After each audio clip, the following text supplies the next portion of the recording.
The Support Crew Intermediate presentation builds upon the Support Crew Basics video. It will provide event-specific details about the mental and physical challenges that are universal to support crews. This video also begins the discussion of rider support by introducing hydration management and some suggestions for encouraging the rider. The support crew is constantly trying to anticipate and prevent future problems.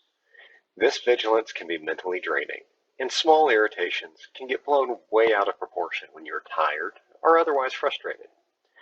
Here are some tips to help based on our experiences. The picture to the right shows the support vehicle crammed full with used items after returning from a 2-day event. Things need to stay organized in the vehicles. This applies to both personal and crew gear.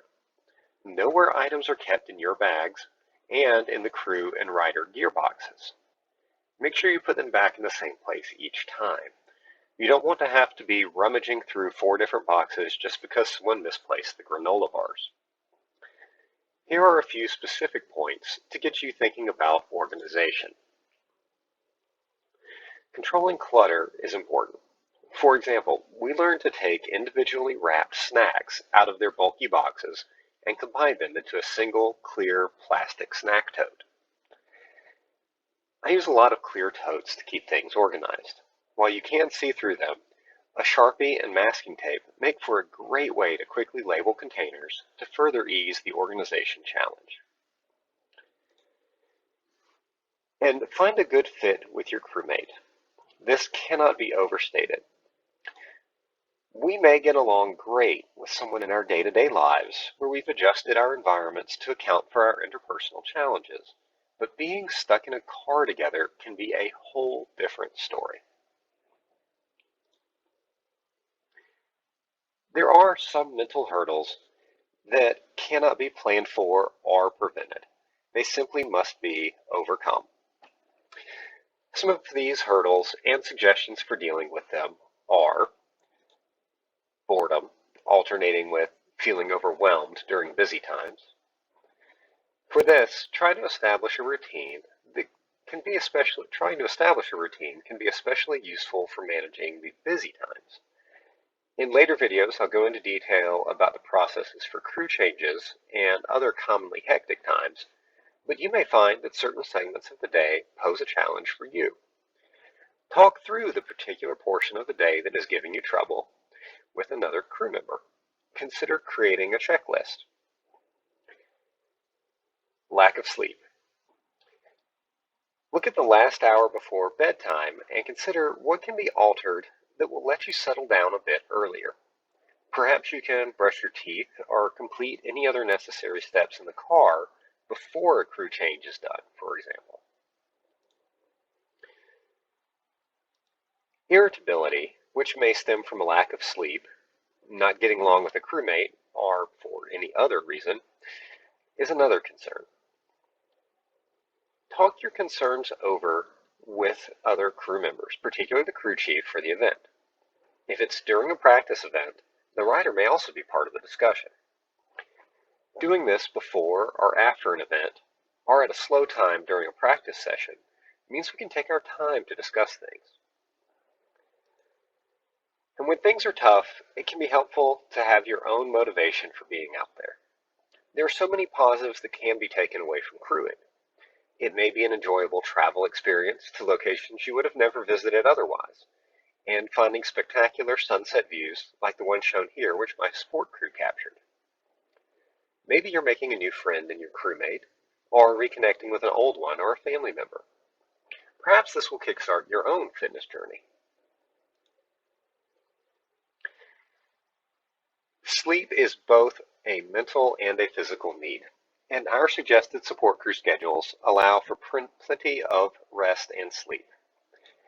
However, quality sleep is just as important.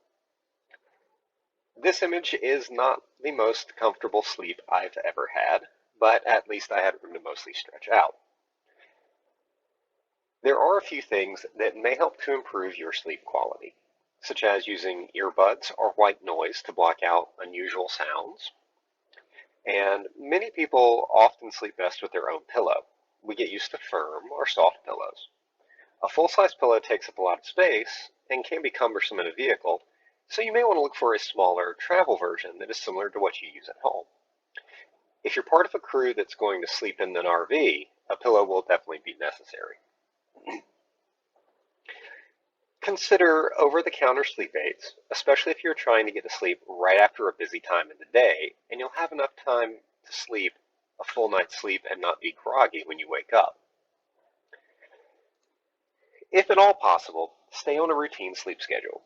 It may not be exactly what you're used to at home, but most people's bodies react best to a routine. If your crew shift is significantly different in timing from your normal sleep routine, intentionally shifting your normal sleep schedule a bit before the event can help you feel more comfortable. This can be especially true for the night crew in RAM. The physical preparation for support crew is nothing extraordinary. A healthy lifestyle should cover the basic needs for aerobic and general strength conditioning. If you're having trouble being consistent, remember that this is the kind of exercise that should help anyone feel better in their daily life too. In preparation and during the event, remember to lift and move items safely to reduce injuries. Really, we should probably all try to remember this one all of the time for our normal day-to-day back health. And then being able to get some real food, even if it's just a sandwich, is an important consideration for the crew. Take the opportunity to enjoy real meals when you can. A quick bite of granola bar or snack food may seem like no big deal on the first day, but it's easy to get sick of them over time. Support crews do often gain weight, particularly with the high-calorie foods that are readily available and potential for stress eating. Staying alert. Physical and mental exhaustion are factors that affect the support crew, not just the rider. Our intended routine of limiting a crew to approximately 6.5-hour shifts helps, but there may still be challenging moments. And there are very real risks to lapses in alertness. When doing leapfrog support, if the crew has a lapse in attention and misses the rider passing them, it can create a lot of confusion. Missing critical items in the timeline, such as when to move forward to meet another crew for crew exchanges, can compound tiredness across the team. And of course, the worst case scenario is nodding off and hitting the rider from behind during direct follow. So what are some tips for staying alert? Well, everyone is different, but here are some suggestions to help. Some of these may work better for you than others, and they may spark ideas of your own, so use this as a springboard. Conversation and music can both keep the brain stimulated during boring times, such as following the rider very slowly up a long climb. Also, good food generally doesn't make you as drowsy as some of the high-calorie snack foods. So, not just snacking, but well-rounded meals that aren't too large. And we will be passing across some large swaths of country in some of these events, places that you may never have been, and some of them have a real wealth of local history to learn about. So, learning a little about where you're at the time can really keep the brain engaged, keep you learning, and keep you awake. Of course, caffeine is certainly an option. Caffeine has been shown to have diminishing effects when used repeatedly, so definitely something to keep in mind. Then lastly, really be self-aware if you're getting too tired to be behind the wheel, and change out which crew member is driving. It's much better if you're a little tired to be sitting in the passenger seat than the driver's seat.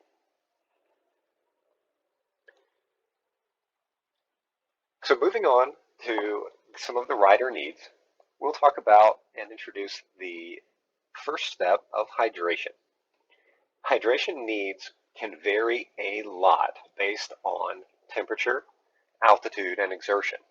And it's a real balancing act to try to get enough in without getting too much in, because hard work slows down the body's ability to digest, and you can end up being, the rider can end up being overly full and get quite uncomfortable from sloshing around too much fluid in the gut.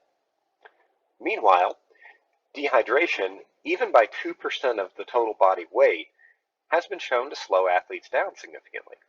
It makes them feel awful and go slower, but it also increases other risks, such as hyperthermia, and is linked to an increased risk of pulmonary edema at high altitudes. So drinking enough fluids, especially in the heat, is critical to avoiding major delays, such as from heat exhaustion. It is also important to note that electrolyte needs, particularly sodium, increase generally as hydration needs increase. So this table illustrates my estimated needs based on heat bands. These are approximations, and adjustments might be needed depending on other factors such as the sun, the humidity, the wind, etc., but it's a starting point. The need for additional hydration increases very rapidly as temperatures go up. Once temperatures become hot enough, providing cold drinks helps to maintain a rider's internal temperature. At very high temperatures, bottles of plain ice water are also given to the rider for additional hydration and to be able to let the rider wet their arms and their back to get some additional cooling in place. We'll talk about hyperthermia later, and use of things like ice socks to help cool the rider. But from the hydration standpoint, this is a general layout for when to start providing additional cooling through the fluids. As temperature increases, monitoring hydration status becomes critical.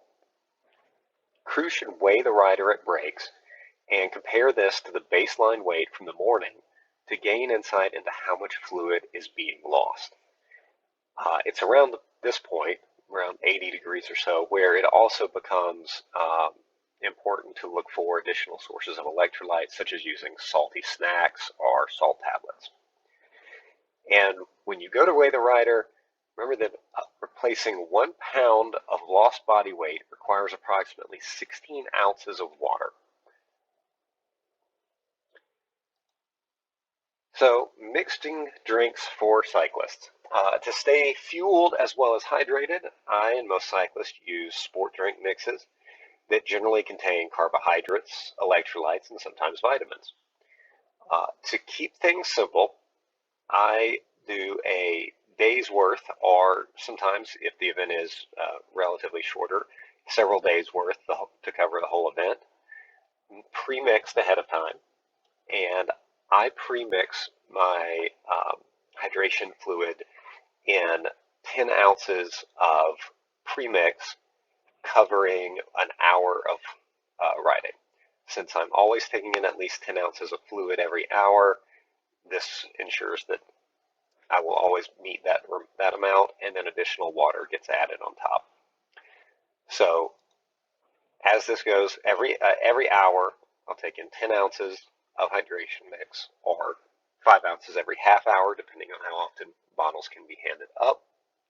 And then, depending on the temperature, water and ice are added to the drink bottle. Give it a good shake, like a martini.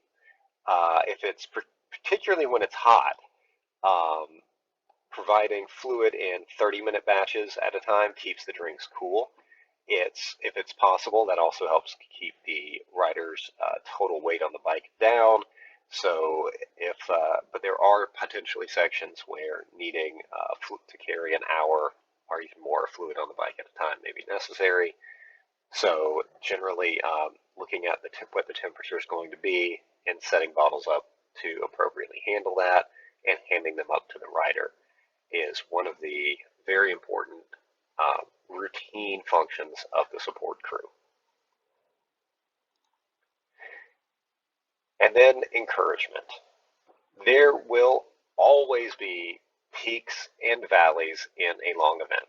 So identifying when a rider needs encouragement and what would help in that moment, um, that can be a particularly challenging task. It looks like you're trying to read someone's mind, but there are some general suggestions that I do know work for me and work for a lot of riders.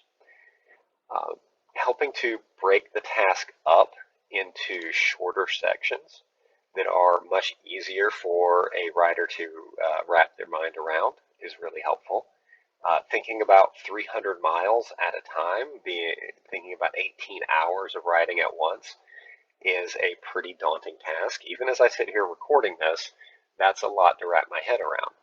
Um, I often break the ride down into much smaller chunks, like city to city, or use some particular landmarks, or certain mileage goals, or my next crew change. Things that are much more tangible and easily comprehensible. Similarly, point out the small victories in what's already been done. A particularly big climb being completed, a certain time station being reached, or crossing a state line. All of these really do help to anchor the rider into making them feel like they're making progress, and sometimes just that mental wherewithal to know that things really are moving is very helpful. Sometimes information about the race and how the race is unfolding can help, like knowing what the rider's current placing is, or that a rider had the fastest time through a segment. Sometimes that can be motivational, but sometimes for riders it can create worry, and lots of thoughts about racing when the rider needs to be very calmly focused and still just riding their own ride. Um, Talk with the rider ahead of time to determine what helps or hinders them, and it can be event specific. If I'm trying to race an event, it's obviously very helpful to have that information. If I'm just doing an event to gather information and test my processes, it's really kind of irrelevant. Maybe it's just a fun information to have here and there, particularly if I know riders who are in the vicinity. But definitely talk with the rider to figure out if that is helpful to them in that event or not. If family and friends are sending encouraging texts or emails, read some of them to the rider during breaks or when pulling alongside during direct follow. My crew chief or somebody usually manages sending out update texts to folks who've asked for them and takes in those kinds of responses and can kind of filter things out, read them out, find the good ones, etc. Then, when it comes to asking questions and trying to get information from the rider, make sure to ask questions that are clear and that solicit actionable information. For example, when the rider's tired, asking, "How are you feeling?" is just too much to try to process. Some things are feeling good, some things are feeling really bad, maybe. It's just too much to try to wrap your head around. Asking a question like "what hurts" could be useful, but that phrasing is really pretty negative. It assumes agony and may make the rider think a lot more about the things that are hurting than just answering your question. A more focused question like "how are your hands feeling" is a better option. It limits the possibility that the writer will start thinking about too many bad things, and it can still give you useful information about knowing what needs to be done and asking about the most common pain points, such as hands, feet, saddle interface there, asking about um, solid food, and asking questions about the hydration and nutrition. If you see that a rider is getting behind, such as "what's keeping you from eating your solid food," is another clear question. And that response can provide some information. Maybe the rider's feeling indigested or bloated, and the support crew can use that to adjust the feeding strategy, or maybe get the rider some medication to help calm their stomach. Lastly, a general positive attitude really helps to keep the rider cheered up and moving on. There are so many times when I have thought about all the work my support crew is doing to help keep me moving forward, and mentally just knowing that I'm out there and okay, these next 5 miles, these are for my support crew.